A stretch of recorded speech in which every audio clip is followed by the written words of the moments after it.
and More Spirit takes over coming past the wire. It will be More Spirit to win the Los Alamitos Futurity by a length and a half. This is just an unbelievable day for Bob Baffert and Mike Smith. They are unstoppable. More Spirit has dominated the Met Mile. He won it by 7 lengths.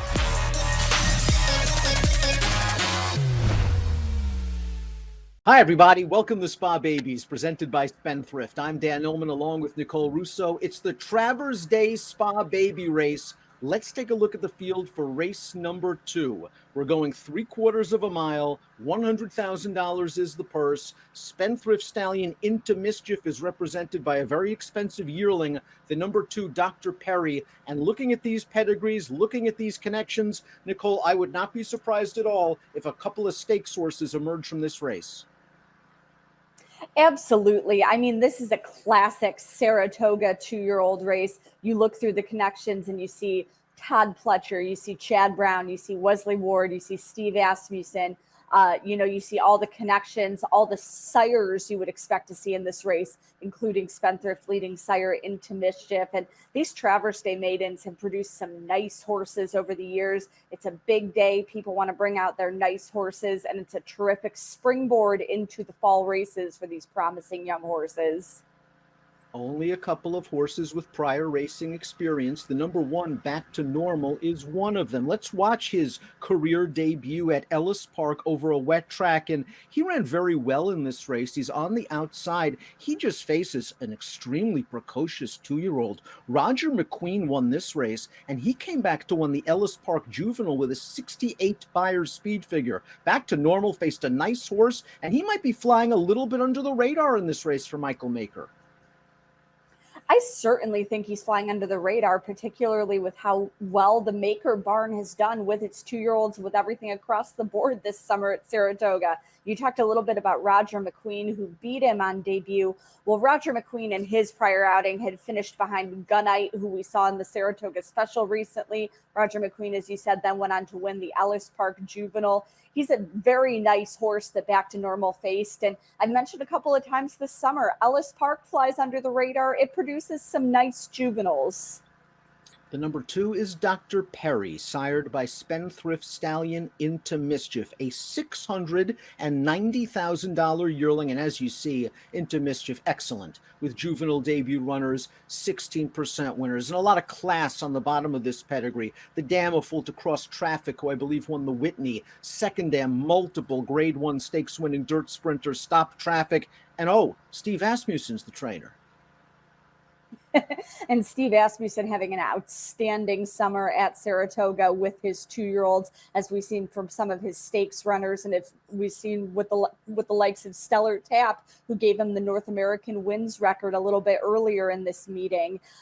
This one, as you said, just a female family full of speed with that very good ballerina winner, Stop Traffic. Right there is the Grand Dam. Into Mischief really just does everything across the board, but he really first made his name as an outstanding 2-year-old sire before he took over atop the general sire list. And as we always say on Spa Babies, presented by Spendthrift, keep an eye out for Mike Welsh's Clocker reports. They are invaluable for these sort of races. It appears Dr. Perry worked back on the 8th of August with American Experiment, a debut winner earlier this meet for Steve. Here's the Asmussen formulator fact to show how powerful the angle is in these sort of races. 2-year-old first-time starters, maiden special weight dirt sprints at Saratoga, 7 for the last 20. With a $2.60 return on investment. Todd Pletcher's up next, and that's the number 3, Be Better. Todd has 2 horses in this race. Be Better is by his 2-year-old champion, Uncle Mo, who wins 14% with juvenile debut runners. The dam is a half-sister to a Grade 2 stakes-winning turf router. The second dam, also a stakes winner on turf, but there is some dirt on the bottom of this pedigree. I think Uncle Mo adds enough speed to get this horse to go 6 furlongs first time out, but there is a lot of stamina to note on the bottom. There is, and it's a very interesting pedigree to me by Uncle Mo, who had his own coming out party on Travers Day in 2010 and went on to be a 2-year-old champion and a leading freshman sire. This one from the extended female family of Scat Daddy, who was a Grade 1 winner as a juvenile himself. So it's a pedigree for early success, but there's a full sibling to this horse, Social Group, who didn't run until this year at age 4. He is a winner this year. The full sister, Socially Smart, also didn't debut until age 3 this year. This one might be a different type to have some early success. I haven't seen this horse physically as opposed to his siblings, but it's very interesting to me that what you would think of as a win early pedigree really hasn't been thus far. That said, Todd Pletcher, a micropole homebred, they would love to win on Traverse Day. A nice solid work tab that makes me wonder if they've had this date circled for a little bit with Be Better. Beautiful mixture of stamina over speed in the pedigree of the number 4, Hoist the Gold, going after Dallas Stewart, who has a 2-year-old winner at the meet. Hoist the Gold is by Mineshaft, a $47,000 yearling buyback. The second dam, however, was very precocious. She won 5 stakes races on dirt as a 2-year-old. Hoist the Gold made a debut at Saratoga earlier this meet. The third-place finisher would come back to run third again with a 62 buyer. This horse has a solid number and a solid foundation off the debut. Absolutely. One of only 2 experienced horses in the field, and that 50 puts him right on par with the other experienced runner in this field. Dallas Stewart is always eligible to improve them at a price. This one, at first glance, I saw Mineshaft over a Tappet mare. You have the AP Indy line, both top and bottom. I think going from 5.5 furlongs to 6 will certainly agree with him. I'd actually love to see him going a little bit longer. You can't start Travers Week any better than how Chad Brown did it. He only won 5 races at the Spa on Wednesday, and he sends out first-time starter Jack Christopher. This is a son of Munnings, recently sold for $135,000 as a yearling. Munnings does very well with juvenile debut runners, 15% winners, and the dam's a half to the multiple Grade 1 sprinter Street Boss, a very precocious stallion. So I would expect some speed out of this one. Certainly speed on speed in this pedigree. Munnings, who's having such a good year, a son of sprint champion Speightstown. The broodmare is by Half Hours, a very fast horse who was a leading sire in the Southwest. You mentioned the dam a half to the very fast Street Boss, and no one hotter right at this moment than Chad Brown. You mentioned that 5-win day on Wednesday. The barn is loaded for Barrett in several of the stakes races on Saturday. Chad Brown, Mechanicville native, he always circles the biggest day at his home track. Jack Christopher, another one with some very sharp works that I would advise going to Mike Welsh's Clocker report for, not only just to see the splits, but to see how he did them. Up next is the number 6, Illustrious, who is trained by arguably the greatest 2-year-old debut trainer in the world today in Wesley Ward. Illustrious sold for $240,000 as a yearling and is by Ghost Sapper. The dam, a stakes place synthetic miler. Illustrious has a nice mixture in the pedigree. Lots of works at Keeneland, sort of a late addition to Ward's Saratoga string. Absolutely. But as I said, these are, this day, this Traverse Day maiden, these are always a really good springboard into the fall races. I'm sure they're looking to the fall stakes at Keeneland and elsewhere with this horse. A mixture in the pedigree, as you said. Ghost Sapper can do a little bit of everything, and then you put him over a Smoke Glacken mare, and I certainly think there's enough speed in the pedigree to get the job done at 6 furlongs. And one of a couple of horses in here with really interesting value. You're getting 10-1 on the morning line on Johnny Velasquez and Wesley Ward.